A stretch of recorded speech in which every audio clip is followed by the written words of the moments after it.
오늘 이 시간에는 진리의 생명줄 사도의 가르침이라는 제목으로 말씀을 전하도록 하겠습니다. 우리는 지금 사도행전을 통해서 초대교회의 참된 모습을 계속해서 살펴보고 있습니다. 지난주에 우리가 나눈 말씀의 핵심은 아주 단순하면서 묵직했습니다. 진짜 복음을 만나면 신앙은 그저 가벼운 종교 생활이 아니라 살기 위해 간절히 매달리는 생명의 줄이 된다는 것입니다. 그렇다면 한번 여러분 생각해 보시길 바랍니다. 세상의 어떤 핍박과 위협 속에서 빠져나와 처음으로 이 교회라는 이름으로 그들이 모였을 때 이 초대교회 성도들이 가장 먼저 결사적으로 붙잡았던 그 생명줄이 과연 무엇이겠습니까? 우리 이민사회를 한번 떠올려 보면 그들의 마음이 조금은 짐작이 되지 않습니까? 낯선 땅, 고단하고 불안한 현실 속에서 이 비슷한 처지의 사람들이 모이게 되면 우리는 자연스럽게 가장 무엇을 먼저 찾습니까? 이미 당한 이 험한 세상에서 살아남기 위해 서로 유용한 정보를 우리 나누려 할 것입니다. 그리고 팍팍한 타국 생활의 서러움을 서로 달래주고 위로하는 어떤 따뜻한 친교의 자리를 찾게 될 것입니다. 그것은 연약하고 고단한 인생으로서 너무나 당연하고 또 필요한 일입니다. 그런데 초대교회 성도들 역시 같은 마음이었을 것입니다. 언제 잡혀갈지를 몰랐습니다. 당장 내일의 생존을 장담할 수 없는 참으로 척박한 현실 속에서 그들이 모인 겁니다. 그런데 오늘 본문 42절에 보시면 성령에 충만했던 그들이 모여서 가장 먼저 그리고 가장 치열하게 휩쓸었던 것은 무엇입니까? 우리가 생각하는 어떤 일반적인 생각과는 조금 달랐습니다. 성경이 어떻게 이를 증언합니까? 그들이 사도의 가르침을 받아. 그러니까 그들은 교회를 세우고 가장 먼저 어떤 생존을 위한 대책회의를 하거나 자신들만의 쉼터를 만들지 않았습니다. 그들은 가장 먼저 사도들의 입술에서 선포되고 있는 진리의 가르침 앞에 그들이 엎드린 것입니다. 성도 여러분, 이것은 오늘 우리에게 아주 깊고 조용한 질문을 던지고 있습니다. 당장 먹고 사는 문제보다, 당장 닥친 세상의 두려움보다 그들에게 더 시급하고 절박했던 것이 무엇입니까? 바로 하나님의 말씀이었다는 겁니다. 사도들의 가르침이었다는 겁니다. 오늘 이 시간 우리 자신의 한번 속마음을 한번 있는 그대로 정직하게 들여다보면 좋겠습니다. 나에게는 정말 당장 내 삶을 윤택하게 해줄 세상의 정보보다 이 진리의 말씀을 향한 타는 듯한 갈망이 있는가? 이것을 한번 오늘 이 새벽에 스스로 한번 질문해 보시길 바랍니다. 고된 이민 생활 속에서 돈 버는 정보, 자녀 교육 비결에는 우리가 귀를 쫑긋 세우면서 왜 유독 이 하나님의 말씀 앞에서 이 진리를 향한 이 거룩한 배고픔을 우리는 왜 잊고 사는 것일까요? 혹시 내 영혼이 세상의 얄팍한 위로와 성공이라는 그 썩어질 양식으로 이미 가득 차 있기 때문은 아닐까요? 초대교회 성도들이 생존의 위협 속에서도 다른 어떤 것보다 사도의 가르침에 가장 먼저 매달렸던 사실은 오늘날 우리 신앙의 아주 중요한 기준을 제시해 줍니다. 이 참된 기독교가 무엇입니까? 단순히 어떤 분위기에 휩쓸리는 감정적인 체험에 불과한 사실이 아니라는 것입니다. 성도 여러분, 오늘 본문의 이 부흥의 장면을 보면서 우리는 종종 한 가지 큰 오해를 하곤 합니다. 하루에 3,000명이 가슴을 치며 회개하고 세례를 받는 이 엄청난 성령의 역사를 우리는 단순히 뜨겁고 신비한 어떤 감정적 체험으로만 생각할 때가 많이 있습니다. 물론 우리가 처음 예수님을 인격적으로 만나고 십자가의 은혜를 깊이 깨달았을 때 흘렸던 그 뜨거운 눈물들과 벅찬 감격은 여러분 결코 가짜가 아닐 겁니다. 기독교의 구원은 우리의 이 메마른 감정을 뒤흔드는 엄청난 체험을 동반합니다. 하지만 우리가 냉정하게 분별해야 할 사실이 하나 있습니다. 세상에도 여러분 사람들에게 어떤 극적인 감동이나 심리적 카타르시스를 주는 수단이 얼마든지 있다는 사실입니다. 예를 들어 수백 달러를 내고 참석하는 세상의 어떤 자기 개발 강연 혹은 무슨 힐링 세미나에 가보면요, 수많은 사람들이 서로 부둥켜 안고 통곡하면서 오늘 내 인생이 완전히 새로워졌다라고 외칩니다. 또 심지어 열광적인 어떤 콘서트장이나 마음이 울리는 한 편의 영화를 보고서도 사람들은 깊은 감동을 받고 삶의 태도를 바꾸기도 합니다. 또 이단이나 어떤 그런 모임에 가면 눈물 콧물 쏟아내는 뜨거운 체험과 신비한 현상들이 여전히 매일같이 일어나고 있다는 사실입니다. 그렇다면 세상이 주는 일시적인 감정적 카타르시스와 성령께서 주시는 정말 영원하고 참된 생명의 역사를 우리가 어떻게 구분할 수가 있겠습니까? 내가 흘린 눈물이 세상의 심리적 위로만은 아닌지, 진짜 구원의 감격인지 여러분 어떻게 알 수가 있습니까? 그 답은 여러분 오직 하나입니다. 그 체험의 눈물과 원인이 무엇인가를 우리가 찾는데 거기에 답이 있는 겁니다.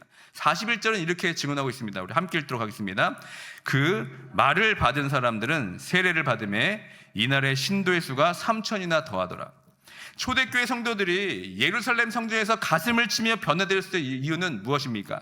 단순히 어떤 그곳의 분위기가 어떤 감동적이어서 그렇게 된 것이 아닙니다. 맹목적으로 소리 질러서 기도하다가 억지로 감정을 쥐어짠 결과도 아닙니다. 그들의 영혼을 뒤집어 놓는 명확한 원인이 있습니다. 여러분 그것이 무엇입니까? 이 41절에 보면 처음에 어떻게 고백합니까? 그 말을 받은 사람들은 이렇게 말하고 있습니다. 바로 사도들이 선포한 그 예수 그리스도의 십자가와 부활에 관한 진리의 말씀, 즉 그 말이 그들의 어떤 이성과 지성에 먼저 부딪혀 깨달아졌기 때문에 그런 것입니다. 내 죄를 낱낱이 고발하고 하나님의 그 어린 양이신 예수 그리스도를 보여주는 그 명확한 가르침, 그 말을 받았기 때문에 그들은 폭발적인 회개와 눈물이 터져 나올 수 있었던 것입니다. 여러분 참된 진리의 말씀이 내 뼛속 깊이 깨달아질 때 어떤 현상이 나타납니까? 바로 이런 삶이 뒤집어지고 회개한 역사가 일어나고 정말 우리가 원하는 어떤 눈물과 감정이 폭발하는 것입니다. 여러분 이것이 바로 기독교의 진짜 체험입니다. 이 분명한 진리의 가르침이 없이 이런 현상은 여러분 가짜인 겁니다. 이 분명한 진리의 가르침이 없었다면 초대교회는 애초부터 존재할 수가 없었습니다. 기독교는 여러분 얄팍한 감정적 카타르시 위에 세워진 종교가 아니라 살아계신 하나님의 그 말씀이라는 절대 진리 위에 굳게 세워진 영원한 생명의 복음입니다. 사랑하는 성도 여러분, 기독교가 어떤 얄팍한 감정이 아니라 이처럼 진리의 말씀 위에 세워진 생명의 복음이라면 거듭난 성도의 삶에는 필연적으로 나타나는 한 가지 강력한 특징이 있습니다. 그것이 무엇입니까? 바로 진리의 가르침을 향한 타는 듯한 갈망이 생긴다는 겁니다. 그런데 여러분 오늘 현실은 어떻습니까? 우리는 지루하고 무거운 이 교리 설교보다 내 팍팍한 삶에 당장 위로가 되는 어떤 가벼운 대화나 어떤 비즈니스에 도움이 되는 실용적인 처세술을 더 선호하는 우리 시대를 살고 있지는 않습니까? 그런데 예루살렘의 초대교회 성도들은 달랐습니다. 그들은 날마다 성전에 모였고 사도들의 입술에서 떨어지는 진리의 말씀에 자신의 전 존재를 던졌던 것입니다. 그들이 이토록 가르침을 절박하게 갈망했던 이유가 무엇입니까? 이 거듭난 자에게 말씀에 대한 갈망은 여러분 피할 수 없는 영적 본능이기 때문에 그런 겁니다. 베드로전서 2장 2절의 말씀을 함께 읽도록 하겠습니다. 갓난아기들 같이 순전하고 신령한 젖을 사모하라. 이는 그로 말미암아 너희로 구원에 이르도록 자라게 하려 함이라. 여러분 우리가 갓난아기를 키워봐서 다 알지 않습니까? 아기는 세상의 이치를 잘 모를 겁니다. 하지만 배가 고프면 어떡합니까? 엄마의 젖을 찾으면서 온 힘을 다해 웁니다. 점잖게 체면 차리면서 시간이 되시면 우유 좀 주십시오 라고 묻는 아기는 하나도 없습니다. 얼굴이 새파래지도록 악을 쓰면서 정말 결사적으로 젖을 찾아서 매달리게 됩니다. 왜 그렇습니까? 이 젖을 먹는 게 취미가 아니라 뭡니까? 생존의 문제이기 때문에 그렇습니다. 먹지 않으면 죽기 때문에 그렇게 그 젖을 매달리는 겁니다. 여러분 그리스도인도 이와 똑같아야 됩니다. 복음으로 거듭나서 새 생명을 잉태한 사람은 내 영혼에 대한 내 영혼을 살리는 진리에 대한 타는 듯한 영적 배고픔이 생기게 되어 있습니다. 더 깊은 진리를 알고 싶어서 십자가에 결사적으로 매달릴 수밖에 없습니다. 그런데 왜 오늘날 우리에게는 이렇듯 절박한 영적인 배고픔이 왜 사라졌습니까? 성경을 읽지 않고 교리를 배우지 않아도 일상에 아무런 답답함을 느끼지 못하는 우리의 삶. 여러분, 이것의 정말 진정한 그 원인이 무엇입니까? 왜 우리는 이렇게 무감각한 상태에 살아가고 있습니까? 그것은 타락한 우리의 마음 때문에 그렇습니다. 우리의 마음이 끊임없이 세상의 위로를 붕어빵처럼 찍어내는 무서운 우상공정이 되어버렸기 때문에 그런 겁니다. 우리의 고단한 이민 생활 속에서 하나님의 진리 대신에 아메리칸 드림, 세상의 성공이라는 그 썩어질 양식으로 우리 영혼이 가득 채워져 버렸기 때문에 그런 것입니다. 내 비즈니스가 안정되고 통장 잔고가 늘어나고 자녀가 주류 사회에 번듯하게 진입하는 이 세상의 성취로 이미 내 영혼에 포만감이 가득하기 때문에 그런 것입니다. 생명의 젖인 진리의 말씀이 식탁에 차려져 있는데 거기에 대해서 거룩한 식욕이 일어나지 않는 겁니다. 세상의 얄팍한 성공을 영적 축복으로 착각하면서 지고 있는 교묘한 우상을 철저하게 깨트리지 않고 토해내지 않는 한 우리의 영혼은 결코 진리를 향한 이 거룩한 배고픔을 회복할 수가 없습니다. 또 그들이 가르침을 절박하게 갈망했던 이유가 무엇입니까? 이 3,000명의 사람들이 여러분 불과 50일 전에는 십자가 앞에서 무엇이라 소리쳤습니까? 예수를 십자가에 못 박아 죽이게 하소서, 십자가에 그를 못 박으라 라면서 외쳤던 사람들입니다. 그들은 자신들이 율법을 너무나 잘 알고 세상이 어떻게 돌아가는지를 정확히 꿰뚫어 알고 있다고 그들은 스스로 믿은 겁니다. 여러분, 이 모습이 혹시 우리의 모습은 아닙니까? 언어와 문화의 장벽 속에서 맨몸으로 부딪혀서 이민 사회에 살아남은 우리들 아닙니까? 내 비즈니스, 내 자녀의 교육, 내 통장 잔고를 관리하는 데 있어서는 얼마나 똑똑하고 지혜롭다고 여러분 자부하고 있습니까? 그러나 성령께서 임하시고 참된 복음의 빛이 우리 내면에 비추게 될 때 우리는 그제야 비로소 깨닫게 됩니다. 내가 지혜로운 줄 알았는데 영원한 생명 앞에서 철저하게 눈먼 맹인이었구나 라는 것을 우리가 발견하게 됩니다. 그러니까 내 열심으로 내 인생의 탑을 쌓아 올린 줄 알았는데 사실은 모래성 위에 내 영혼을 망치고 있었음을 비로소 그제야 깨닫게 된다는 겁니다. 그러면서 가슴을 치게 됩니다. 우리 고린도전서 3장 18절의 말씀을 함께 읽도록 하겠습니다. 아무도 자신을 속이지 말라. 너희 중에 누구든지 이 세상에서 지혜 있는 줄로 생각하거든 어리석은 자가 되라. 그리하여야 지혜로운 자가 되리라. 아멘. 여러분, 진짜 복음은 내 인생을 내 마음대로 주관으로 했던 영적 교만이 철저히 무너져야 됩니다. 그 복음이 그렇게 우리를 만듭니다. 주님, 저는 내 인생의 길을 알지 못하는 정말 바보 같은 사람입니다. 나는 지독하게 무지합니다. 제발 나를 가르쳐 주시옵소서. 이 철저한 영적 파산을 경험한 자만이 진리 앞에 납작 엎드릴 수 있게 되는 겁니다. 마지막으로 이 가르침에 대한 갈망이 결국 가정과 이웃을 살리는 전도의 기폭제가 된다는 겁니다. 성령의 은혜로 눈이 열려 영광스러운 구원의 빛을 본 초대교회 성도들에게 지독한 영적 근심이 하나 생깁니다. 그것이 무엇입니까? 나는 그 복음 때문에 살았는데 내 사랑하는 가족들과 그 이웃들은 여전히 바깥 어둠 속에서 죽어가고 있다는 것을 깨닫기 때문에 그렇습니다.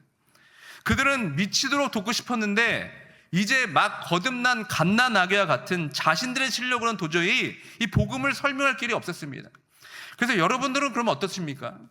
누군가 당신이 왜 주일마다 그렇게 예배에 가십니까? 왜 토요 새벽에 나와서 이렇게 기도하고 있습니까? 물었을 때 글쎄요, 아내가 함께 가자고 하네요. 아니면 가니까 마음도 좀 편해지고 복도 받는다 해서 제가 이렇게 나갑니다 라고 이렇게 얼버무린다면 여러분, 어떻게 그 영혼을 그 죄악 가운데 우리가 건져낼 수 있겠습니까? 이것은 오늘날 우리 이민교회가 직면한 가장 뼈아픈 현실입니다. 주류 사회와 한인 가정의 가치관 사이에 정체성 혼란에 빠진 우리 방황하는 2세들이 우리에게 이렇게 물어봅니다. 아빠, 엄마, 왜 그렇게 교회에 가십니까? 왜 이렇게 주일마다 교회 가시고 새벽마다 기도하십니까? 기독교의 복음이 도대체 엄마, 아빠 삶에 어떤 상관이 있습니까? 여러분, 이 질문 앞에 우리가 성경의 진리와 이 교리를 정확하게 가르치지 못한다면 우리 자녀들은 어떻게 됩니까? 결국 이 거센 세상의 파도에 다 휩쓸려가고 말 것입니다. 다 함께 베드로전서 3장 15절의 말씀을 함께 읽습니다. 너희 마음에 그리스도를 주로 삼아 거룩하게 하고 너희 속에 있는 소망에 관한 이유를 묻는 자에게는 대답할 것을 항상 준비하되 온유와 두려움으로 하고. 여러분, 베드로 사도가 지금 우리에게 무엇을 명령하고 있습니까? 대답할 것을 항상 준비하라고 지금 말씀하고 있습니다. 내 사랑하는 자녀가 정체성의 혼란 속에서 어떤 영적인 질문 던질 때 야, 잠만 말고 그냥 교회나 다녀 라고 윽박지르거나 나중에 전도사님 목사님 물어봐 라고 우리가 뒤로 숨어버려서는 안 된다는 겁니다. 결국 여러분, 내가 내 입술을 열어서 가르칠 수 있어야 됩니다. 내가 만난 십자가의 복음, 나를 살린 그 진리를 나만의 분명한 언어로 설명해낼 수 있어야 됩니다. 여러분, 듣는 것과 말하는 것은 여러분 전혀 반대되는 이야기입니다. 내가 들어서 이해하고 있다고 그것이 아는 것이 아닙니다. 내가 내 입으로 그 복음의 진리를 말할 수 있어야 그것이 바로 내 것이 되는 겁니다. 내 입술을 열어서 생명의 복음을 풀어낼 수 있다면 그것이 진짜 복음의 진정한 반응인 겁니다. 만약 내 입술을 열어 생명의 복음을 풀어낼 수 없다면 내 안에 있는 구원의 소망은 결코 내 자녀와 이웃에게 흘러갈 수가 없습니다. 여러분, 우리가 예배의 자리에서 사도의 가르침에 목숨을 걸고 때로는 정말 딱딱해 보이는 성경의 교리와 신학을 깊이 파고들어 배워야 할 이유가 바로 여기에 있는 겁니다. 이것은 단순히 내 지적 유의를 채우거나 머리를 키우는 종교 생활이 아닙니다. 세상의 거센 풍랑 속에서 죽어가는 내 사랑하는 자녀, 내 이웃에게 내 입술을 열어서 생명의 밧줄을 정확히 던져주기 위한 가장 치열한 영적 전투이기 때문에 그런 것입니다. 그렇다면 여러분, 우리가 이 세상에 던져줘야 할 그 사도의 가르침이 과연 무엇이었습니까? 어떤 내용이 바로 우리가 그들에게 던져야 할 생명의 줄입니까? 사도들이 무엇을 가르쳤는지 여러분 멀리서 찾을 필요도 없습니다. 오늘 본문 바로 앞구절인 41절은 이렇게 말합니다. 그 말을 받은 사람들이 세례를 받으매 라고 증언하고 있습니다. 그러니까 초대교회가 목숨 걸고 배웠던 사도의 가르침은 바로 그날 베드로가 선포했던 그 말, 즉 십자가와 부활의 복음을 더 깊이 파고드는 일이었습니다. 그날 베드로는 윤리나 도덕을 강연하지를 않았습니다. 베드로는 구약의 요엘 선지자와 다윗의 시편을 펼쳐들고 성경의 모든 역사가 어떻게 오직 한 분 예수 그리스도를 향해 달려가고 있는지를 증명하는 어떤 구속의 폭탄을 터뜨린 것입니다. 자신들이 율법을 잘 안다고 교명했던 유대인들을 향해서 베드로는 지금 피를 통하는 심정으로 성경의 진짜 결론을 이렇게 선포합니다. 우리 다 함께 사도행전 2장 23절과 24절의 말씀을 함께 읽도록 하겠습니다. 그가 하나님께 정하신 뜻과 미리 아신 대로 내준 바 되었거늘 너희가 법 없는 자들의 손을 빌려 못 박아 죽였으나 하나님께서 그를 사망의 고통에서 풀어 살리셨으니. 여러분, 이 십자가는 어쩌다 일어난 비극이 아니라는 겁니다. 하나님께서 창세 전부터 계획하셨던 영광스러운 구원의 섭리입니다. 예수 그리스도께서 내가 맞아야 할 진노의 채찍을 직접 맞으신 사건입니다. 영광스러운 지옥의 심판을 십자가 위에서 남김없이 받아내시고 사망의 고통을 깨뜨리시며 부활하신 영광스러운 승리입니다. 이 엄청난 대속의 피 묻은 십자가를 높이 쳐들고 사도들은 이제 이렇게 사람들의 가슴에 비수를 꽂으면서 이렇게 초청하는 것입니다. 378절의 말씀 함께 읽겠습니다. 베드로가 이르되 너희가 회개하여 각각 예수 그리스도의 이름으로 세례를 받고 죄사함을 받으라. 그리하면 성령의 선물을 받으리니. 그러니까 당신들의 얄팍한 교만과 우상 숭배를 철저히 회개하라. 스스로 구원할 수 없는 비참한 죄임을 인정하고 나를 대신해 피 흘리신 저 십자가 앞에 당신의 전 존재를 던져라. 그리하면 영원한 심판의 사슬이 끊어지고 성령이 임할 것이다. 여러분, 이것이 바로 사도들의 가르침이었습니다. 구약의 모든 약속이 예수 그리스도의 십자가와 부활로 완성되었다는 이 거대한 생명의 복음, 2000년 전의 역사가 정말 순교의 피를 흘려가며 지켜온 바로 이 기독교의 심장에 초대교회 성도들은 살기 위해 자신의 전 존재를 끈질기게 던졌던 것입니다. 사랑하는 성도 여러분, 이제 여러분에게 묻겠습니다. 우리를 살리는 이 장엄한 구속의 복음이 여러분의 심장에 이렇게 일목요연하게 각인되어 있습니까? 앞서 방황하는 2세 자녀들이나 우리의 이웃들, 그들이 우리에게 기독교가 당신의 삶 무슨 상관이 있냐고 물어봤을 때 우리가 입술 열어 똑똑하게 던져줘야 할 생명의 밧줄이 바로 이 사도들의 가르침입니다. 아들아 딸아, 내 열심과 똑똑함이 너를 구원하는 것이 아니란다. 예수님이 너와 함께 너와 나를 대신해서 십자가에서 모든 저주를 다 끊어내셨다. 이 십자가의 진리만이 험한 세상에서 너와 나를 살리는 진짜 힘이란다 라고 우리가 말할 수 있어야 되지 않겠습니까? 여러분, 이 복음을 내 언어로 정확하게 쏟아낼 수가 있어야 됩니다. 그러기 위해서 우리는 예배 시간마다 선포되는 이 교리와 말씀의 가르침에 우리의 전 존재를 걸고 우리는 매달려야 되는 겁니다. 말씀을 맺습니다. 오늘 우리는 초대교회 성도들이 왜 그토록 사도의 가르침에 자신의 전 존재를 던지면서 결사적으로 매달렸는지를 우리가 살펴보았습니다. 이 영광스러운 구원의 복음 앞에서도 혹시 여전히 성경 읽기가 따분하고 설교 시간이 내 삶과 무관한 지루한 시간으로 여전히 느껴지십니까? 피곤한 몸을 이끌고 나온 이 예배의 자리가 그저 성도로서 직분자니까 어떤 그런 할 일을 채우는 무미건조한 종교적 의무로만 다가오고 계십니까? 그렇다면 그것은 단순히 신앙생활을 오래 해서 익숙해졌기 때문이 아닙니다. 치열한 이민사회에서 살아남기 위해서 세상의 방식과 계산법에 몰두하다 보니까 정작 내 영혼의 깊은 영적 무감각에 빠져서 서서히 죽어가고 있다는 가장 두려운 경고인 것입니다. 이제 세상의 얄팍한 처세술이나 체면 때문에 억지로 버티던 여러분 종교생활을 이제는 멈추시길 바랍니다. 그리고 오늘 이 아침 정직하게 가난한 마음으로 십자가 앞에 달려가 무릎을 꿇으십시오. 주님, 제 영혼이 지금 무섭게 굳어져 있습니다. 세상의 정보에는 그렇게 밝으면서도 나를 살리는 진리의 말씀에는 굶주린 줄도 모르고 제가 살고 있습니다. 주님, 나를 다시 살려주십시오. 진리의 젖을 갈망하는 새 생명을 허락해 주셔서 험한 세상에서 방황하는 내 자녀들에게, 우리 이웃들에게 생명의 밧줄을 던져주는 믿음의 통로가 되게 하옵소서라고 우리가 오늘 이 새벽에 간절히 기도해야 되지 않겠습니까? 우리가 이처럼 철저한 영적 무능을 고백하며 십자가의 은혜를 구하면서 우리가 엎드릴 때 우리 주님은 결코 우리를 외면하거나 내치지 않으십니다. 방금 전 우리가 확인한 사도행전의 약속처럼 회개하며 십자가를 붙드는 자에게 죄사함의 은혜와 성령의 압도적인 선물을 폭포수처럼 부어주실 줄 믿습니다. 오늘 이 새벽 썩어질 세상의 양식으로 영혼을 채우려 했던 우리의 어리석음을 회개하시고 영원한 진리 앞에 파편화되어 있던 우리의 전 인격을 온전히 항복하는 이 새벽이 되었으면 좋겠습니다. 그래서 진리의 말씀에 다시 한번 우리에게 생명을 던지고 정말 생명의 밧줄을 단단히 붙잡아서 주님이 주시는 그 성령의 압도적인 기쁨을 누리는 모든 성도분 되길 주님의 이름으로 축원드립니다. 아멘.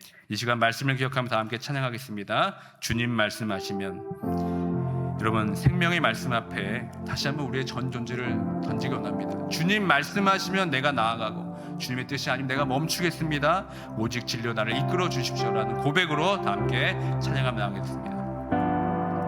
주님 말씀하시면 내가 나아가리다. 주님 뜻이 아니면 내가 멈춰서리다. 나의 가고 서는 것 주님 뜻에 있으니 오 주님 나를 다시 한번 고백합니다. 주님 말씀하시면 주님 말씀하시면 내가 나아가리다. 주님 뜻이 아니면 내가 멈춰서리다.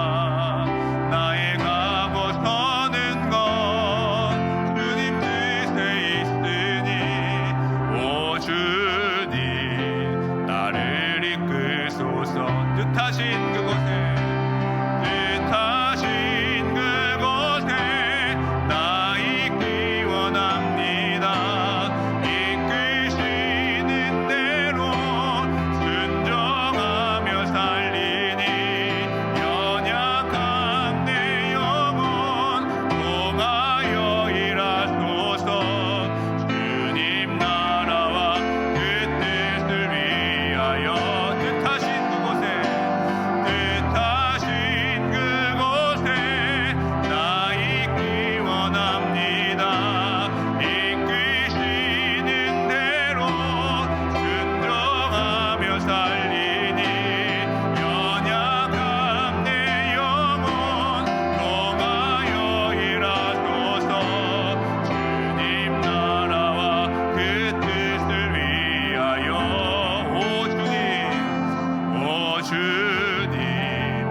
다시 한번 처음부터 간절하게 고백하며 나갑니다. 주님 말씀하시면, 주님 말씀하시면 내가 나아가리다.